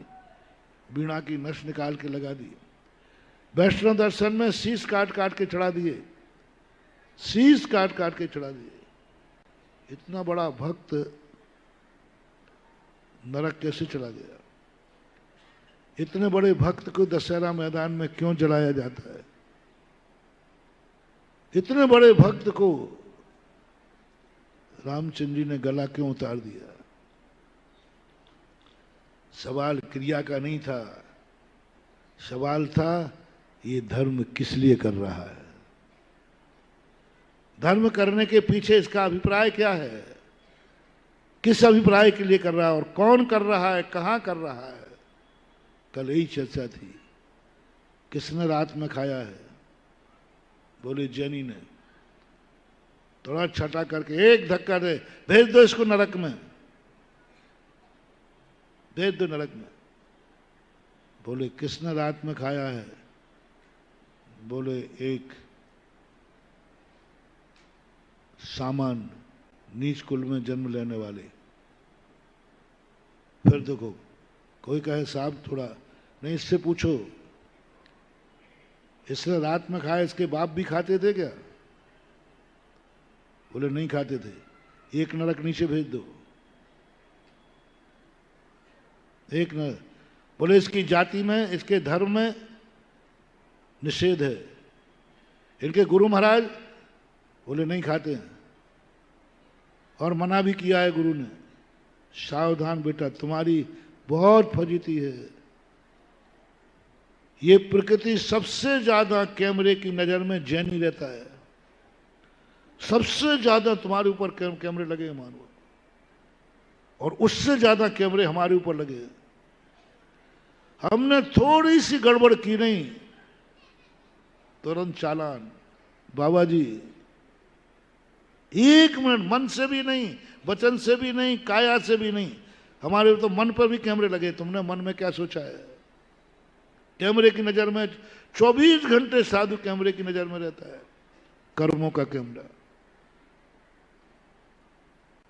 खोटे साधुओं पर लगे या नहीं लगे, चोखों पे तो ज्यादा लगते। दुनिया में कोई मतलब जैनी किसने खाया? आप सावधान, आप लोग, आप रात्रि भोजन करते हैं तो अभी कोई निर्णय नहीं किया कि रात्रि भोजन करना है तो कौन सी गति में भेजना है।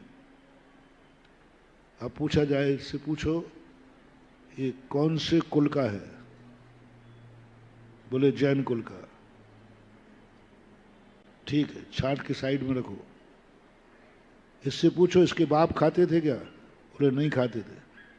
इसकी जाति में खाया जाता है बैलेट? नहीं खाया जाता। इनके शास्त्रों में रात्रि भोजन लिखा है? बोले नहीं लिखा। इनके गुरु रात में खाते हैं क्या? बोले नहीं खाते। तुरंत बिना जमानत के कहें भेज दो इसको नरक में, क्योंकि ये जैनी होकर रात में खाया है। जैनी होकर रात में खाया है। जितने उल्लू मिले ना तुम्हें, ये समझना पूर्व भाव के जैनी है। हो सकता है आगरे के हो।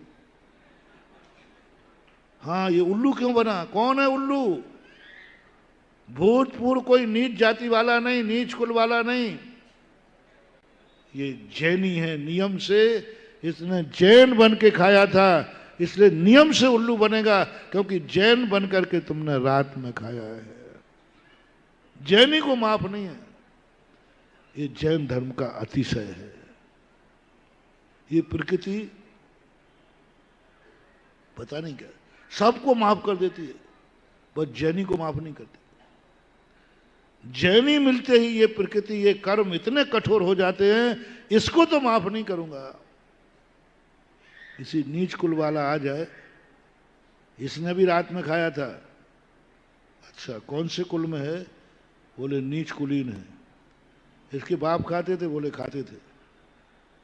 इसके परिवार के सब खाते थे। जाति खाती थी, इनके गुरु महाराज खाते थे, इनके शास्त्रों में खाना लिखा है। तो कर्म कहता है कोई बात नहीं, कोई बात नहीं, इसको नरक मत भेजो।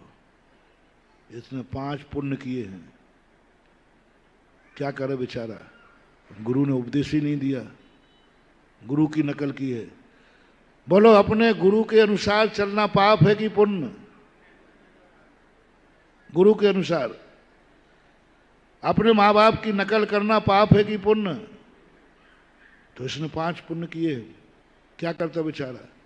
बस एक पाप लगेगा कि वो गुरु को नहीं पहचान पाया, वो माँ बाप को नहीं पहचान पाया कि अज्ञानी है। अज्ञानता का पाप लगेगा, क्रिया का नहीं। क्रिया में तो उसने 4 के अनुकरण किया है, और नीति कहती है अपने गुरु के अनुसार चलो, अपने बाप के अनुसार चलो, अपने शास्त्र के अनुसार चलो, अपनी जाति के अनुसार चलो। उसको छोड़ दिया।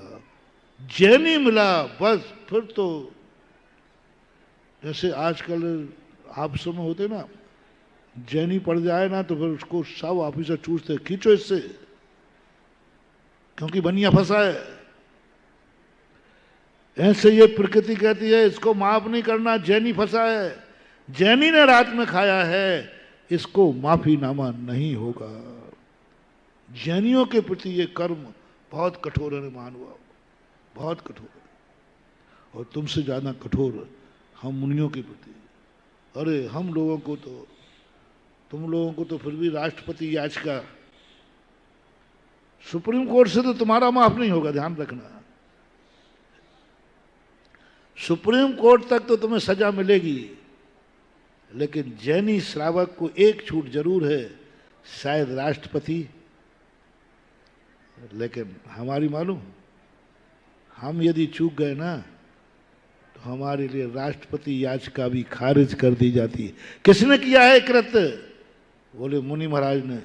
तुरंत उठाओ इसको, खारिज करो इसको, क्योंकि ये मुनि ने किया है। राष्ट्रपति याचिका भी नहीं। ये कर्म, ये प्रकृति सबसे ज्यादा कठोर है दंड देने में, तो दिगंबर जैन मुनि के प्रति है। मैंने पूरे आगम देख लिए, दुनिया के लोग, दुनिया के साधु क्या क्या नहीं कर रहे हैं,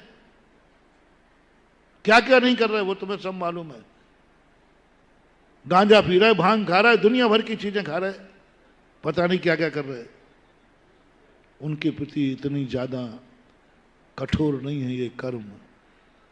दिगंबर मुनि ने थोड़ा स्मरण पाओ गम गन्नादि ते निगोद पात्रा, दया ही नहीं, किसने किया है गलती? दिगंबर मुनि ने। बस फिर तो क्या, सारे कर्म मिलकर के इतने निर्दयी हो जाता है, इसको छोड़ना नहीं। भगवान महावीर भी सिफारिश करें तो नहीं, कोई भी सिफारिश कर ले वे नहीं। किसने किया है? मुनि महाराज ने किया है। ये प्रकृति मां सबसे ज्यादा कठोर दिगंबर मुनि के प्रति है, दिगंबर मुनि के प्रति। ये जैन दर्शन का अतिशय है। इतनी कठोरता, इतनी कठोरता, थोड़ी सी चूक होती, थोड़ा सा ग्रहण कर लिया, थोड़ा सा खाने का भाव कर लिया, भाव किया था, खाया नहीं था, खत्म। इसलिए महानुभाव, कल मैंने कहा था, जैनी तुम लोग बहुत सावधान हो जाओ, मत करो दूसरों की बराबरी। तुम गुटखा खाते हो, बहुत कठोर कर्म है। कहेगा इसको नहीं छोड़ूंगा, क्योंकि ये जैनी गुटखा खा रहा है, इसको नहीं छोड़ूंगा, इसको तो सड़ा सड़ा करके मारूंगा, इसका गाल तो कटेगा, ये तो मरेगा। क्योंकि गुटखा किसने खाया है? क्यों? तहकीकात होती है, तहकीकात कर रहा हूं। गुटखा खाने से कैंसर नहीं होता है, शराब पीने से कोई अकाल में नहीं मरता है,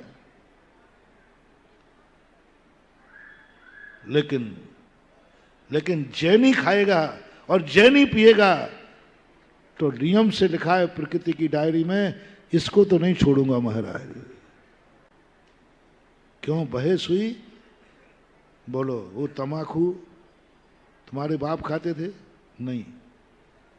तुम्हारे परिवार के खाते थे? नहीं। तुम्हारे गुरु खाते थे कि नहीं? बोलो ना, बोलो ना भैया। तुम्हारे शास्त्र में लिखा है कि नहीं? अब कर्म कहता है इसको माफ नहीं करना, इसको तो सड़ा सड़ा के मारना। इसलिए मैं जैनियों को सावधान कर रहा हूं और मैं स्वयं सावधान हो रहा हूं, क्योंकि हमारी चूक होने पर कहीं जमानत का इंतजाम नहीं है। कोई जमानत का, सारी दुनिया के लिए जमानतें हैं, जैन साधु को कर्म में भी जमानत नहीं। दया नाम की चीज ही नहीं। थोड़े तो दया बख्शो महाराज, कोई दया नहीं, क्योंकि महाराज। इसलिए आप लोग कोई भी कृत्य करते समय कल का और आज का प्रवचन याद रख लेना कि तुम्हारी बर्बादी निश्चित है, क्योंकि तुम, बोलो ना, क्योंकि तुम जैन हो, क्योंकि तुम्हारे गुरु नहीं खाते। यदि तुम्हें खाना ही है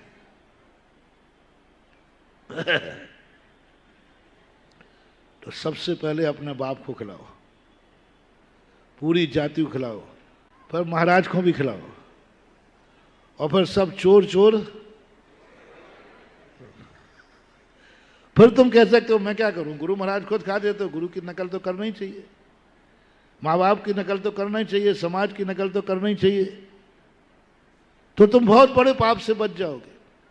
फिर तुम्हें शेरनी के बच्चे को कम पाप लगता है, वो क्या करे, शेरनी खुद खिला रही है कि ये मांस खा, अब माँ की बात माने या नहीं माने, इसलिए शेरनी के बच्चे को ज्यादा पाप नहीं लगता, बल्कि वो माँ की बात मान रहा है, ये पुण्य और बंद करता है, क्योंकि वो अज्ञानी है।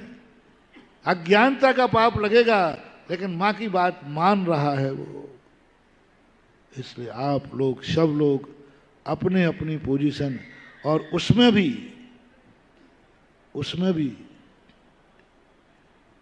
भी जब मुनिराज का चतुर्मास हो रहा है, उस समय तुम्हारे घर में रात में खा रहे हो, उस समय नगर में गुटखा तंबाकू शहर खा रहे, शराब पी रहे हो, अब तो भैया एक भाव नहीं 2-4 भाव निपटेंगे। ये सब बढ़ रहा है। मुनि महाराज का चतुर्मास हो रहा था तुम्हारे नगर में। 8 महीने में भी चतुर्मास में खाया, चतुर्मास में उस समय खाया जिस दिन मुनिराज का तुम्हारे नगर में चतुर्मास हो रहा था। ये चतुर्मास वरदान सिद्ध नहीं है। ये साधुओं के चतुर्मास कितने पापियों की जिंदगी बर्बाद कर देते हैं। हाँ, उनको कम पाप का बंध होना था और मुनिराज आ गए, अब उनका पाप का बंध 100 गुना हो गया। यदि चतुर्मास नहीं होता फिर कोई शराब पी लेता, गुटखा खा लेता, रात में खा लेता, कोई पाप कर लेता, पाप बंद कम होता। और महाराज का चतुर्मास होते ही अब जो रात में खा रहे हैं इनके तो 2-4 भव उल्लू बनेंगे, एक आध भव में नहीं। उल्लू टू उल्लू टू उल्लू, शुकर टू शुकर टू शुकर। क्योंकि ये भी तो रात में खाया था, ये भी खाता है। वहां चतुर्मास नहीं था, तुम्हारे नगर में चतुर्मास था और तुम रात में खा रहे थे। चतुर्मास था, तुम गुटखा खा रहे थे। चतुर्मास था, तुम शराब पी रहे थे। और ज्यादा पाप का बंध। क्योंकि साधु जहां रहता है, जब तक साधु रहता है उस समय वो नगर तीर्थ बन जाता है। क्या हो गया भाई, क्या हो गया? अब तीर्थ में यदि शराब पियोगे तो बोलो क्या होगा? सब में शिखर पे पारसनाथ की टोंक पे जाके शराब पियो, तीर्थ पर। और साधु जहां रहता है, आगम में कहा तीर्थ शब्द की, और कोई छोटे मोटे आचार्य नहीं, पूज्यवर कुंद भगवान ने अष्टपाहुड़ के अंदर दिगंबर मुद्रा को तीर्थ कहा है, तीर्थ। और जहां ये बैठ जाते हैं वो तीर्थ कहलाता है। इस समय आगरा क्या है?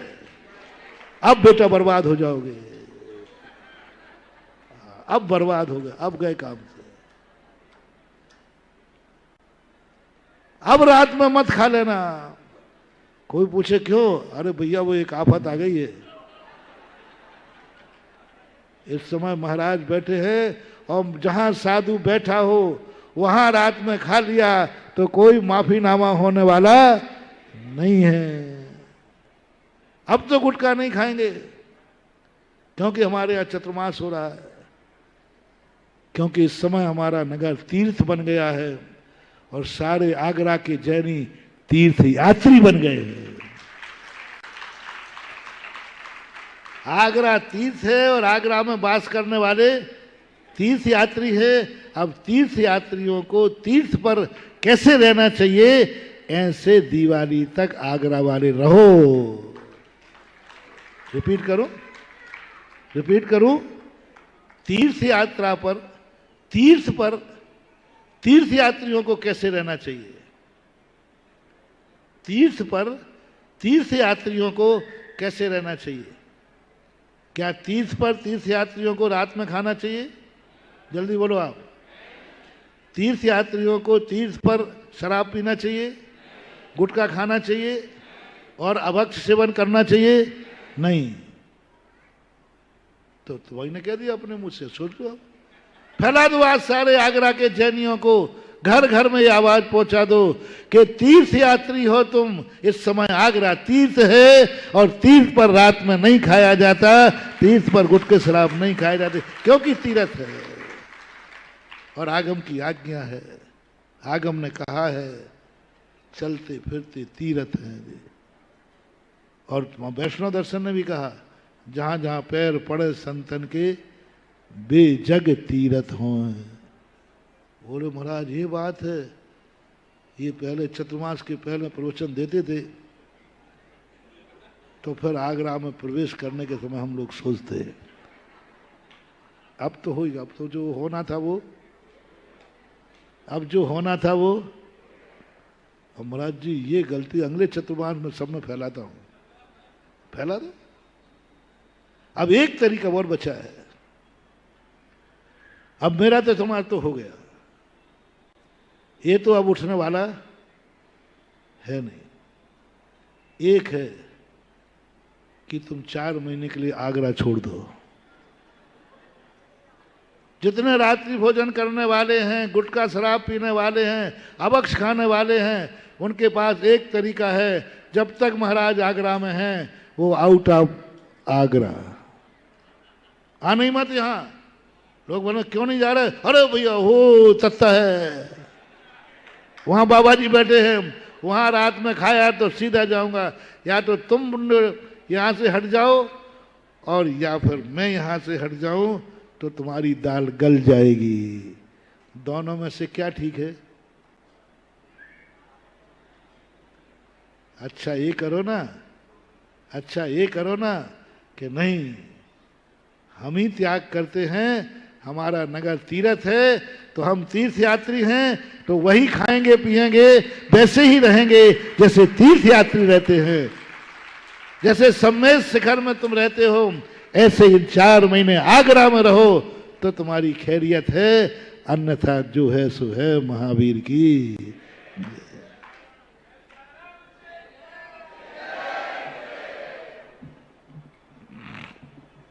तो मित्रों, आगरा तीर्थ बन चुका है और जैसा पूज्य श्री ने कहा हमें तीर्थ यात्रियों की तरह यहां पर रहना है, तो सावधान हो जाएं। जितने भी लोग रात्रि भोजन आगरा वाले कर रहे हैं, ये टेलीविजन के माध्यम से आवाज जा रही है, आगरा वालों रात्रि भोजन और व्यसनों में अगर लिप्त हो, छोड़ दो छोड़ दो छोड़ दो, नहीं तो आगरा छोड़ दो। महाराज जी का नारा है, उसको समझ लें। और आज कई विषय बहुत अच्छे क्लियर हुए, जिसमें हम आहार दान की अनुमोदना की तो बात सुनते हैं, लेकिन चातुर्मास की अनुमोदना बड़ी सुंदर महाराज जी ने यहां पर बताने का प्रयास किया। हमारे भी मन में आया था ये प्रश्न, महाराज जी क्यों नहीं बता रहे आगरा में करेंगे? बस बता रहे हैं दिशा उस तरफ है। झांसी से चले ग्वालियर आ गया, तब भी नहीं बताया, क्योंकि ग्वालियर वालों को पुण्य देना था। इसके बाद आगे चले मुरैना आ गया, तब भी पूरी तरह से नहीं। हम तो बोले अब तो पक्का है, महाराज बोले अभी तो शौरीपुर जा सकता हूं, अभी कहां पक्का है। यानी मुरैना वालों को पुण्य देना था, सबको पुण्य देना था, सब श्रीफल अर्पण कर रहे थे। आज समझ में आया, जब छिपी टोले के बाहर आ गए थे तो महाराज कहां? बोले अभी कहां, मुझे कहां मालूम कहां जाना है। छिपी टोला कह रहा हमारे यहां आना है, हरि पर्वत कह रहा हमारे यहां आना है, क्योंकि पुण्य सबको देना था। आइए मित्रों, आज बाहर से हमारे मध्य मरुदेवी महिला मंडल प्रयागराज के सदस्य आए हैं, साथ में अर्पणा जी, अंकुर जी, किधर? वही रहना पड़ेगा, हाथ उठा दे बस। आप कहां पर उपस्थिति दर्ज करा दें, बहुत सुंदर, तालियों के साथ बाकी लोग अनुमोदना कर दें। और हमारे मध्य श्री आदिनाथ पंचायत कमेटी मदनगंज किशनगढ़ से श्रीमान प्रकाश चंद जी गंगवाल अध्यक्ष और श्री विनोद चौधरी मंत्री और पूरी कमेटी आई हुई है। मैं चाहूंगा एक बार हाथ उठाकर उपस्थिति दर्ज करा दे। बहुत बहुत स्वागत और अभिनंदन आप सभी का। और आइएगा वहीं से, भैया थोड़ा सा इन्हें आगे आने दीजिए, इतना कष्ट करिए। इलाहाबाद वालों को और किशनगढ़ वालों को ऊपर नहीं, मैंने ऊपर नहीं बुलाया, आगे बुलाया। मन तो करता है सबको बुला लूं, लेकिन फिर यहाँ क्या होता है मुझे मालूम है। पूज्यवर का भी ध्यान रखना है, आपको भी और हमें भी। आइए अर्घ अर्पण करेंगे, पहले आचार्य श्री का। भावों की निर्मल सरिता में अवगाहन करने आया हूँ, मेरा सारा दुख दर्द हरो यह अर्घ भेंटने लाया हूँ। हे तपो मूर्ति, हे आराधक, हे योगीश्वर, हे महासंत, यह अरुण कामना देख सके युग युग तक आगामी बसंत। ओम ओम से 108 आचार्य श्री विद्यासागर जी मुनीन्द्राय अनर्घ पद प्राप्त अर्घम निर्वपामीति स्वाहा। आइए, जिससे पहले पूज्य मुनि श्री का अर्घ चढ़ाएं, एक सूचना यहाँ आगरा नगर के समस्त महिला मंडलों के लिए आगरा दिगंबर जैन परिषद के द्वारा मध्याह्न 3 बजे बुधवार, परसों बुधवार को एक वृहद सभी मंडलों की बैठक आयोजित की गई है। आगरा नगर के जितने भी महिला मंडल हैं उसमें वो आएंगे। आगामी श्रावक संस्कार शिविर को सफल बनाने के लिए उसमें बातें की जाएंगी। जितने भी मंडल है वो आएंगे, पूज्य गुरुदेव का अर्घ अर्पण करेंगे अपन सब। हे सुधा सागर दयालु मुझको जीवन दान दो, सर उठाकर चल सकूं ऐसा मुझे सद्ज्ञान दो, आ सकूं तेरे निकट ऐसा सरल सोपान दो। देखिए ऊपर आने का प्रयास ना कीजिएगा, जरा थोड़ा सा वॉलंटियर खड़े हो जाएं यहाँ पर आकर। दो वॉलंटियर आ जाएं। नाम ही जपता रहूं जीवन कराने के लिए, भेंट में कुछ भी नहीं रास्ता ब्लॉक कर दीजिए सब वॉलंटियर के लिए, भेंट में कुछ भी नहीं लाया चढ़ाने के लिए। ओम राम रूम श्री सुधा सागर जी मुनीन्द्र अनर्पद प्राप्त अर्घम निर्वपामीति स्वाहा। नमोस्तु भगवान, नमोस्तु महाराज जी। और आइएगा,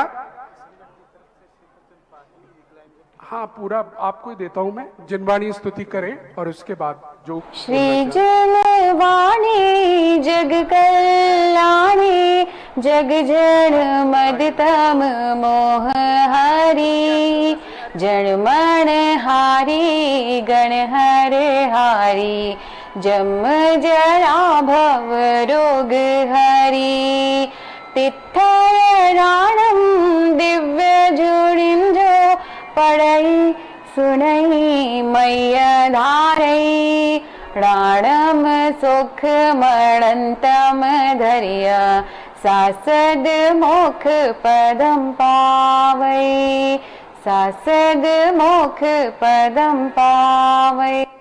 9 बार नवकार मंत्र। और किशनगढ़ से पधारे श्रीमान शेखर चंद जी पाटनी यहाँ पर चंद लाइनें कहेंगे।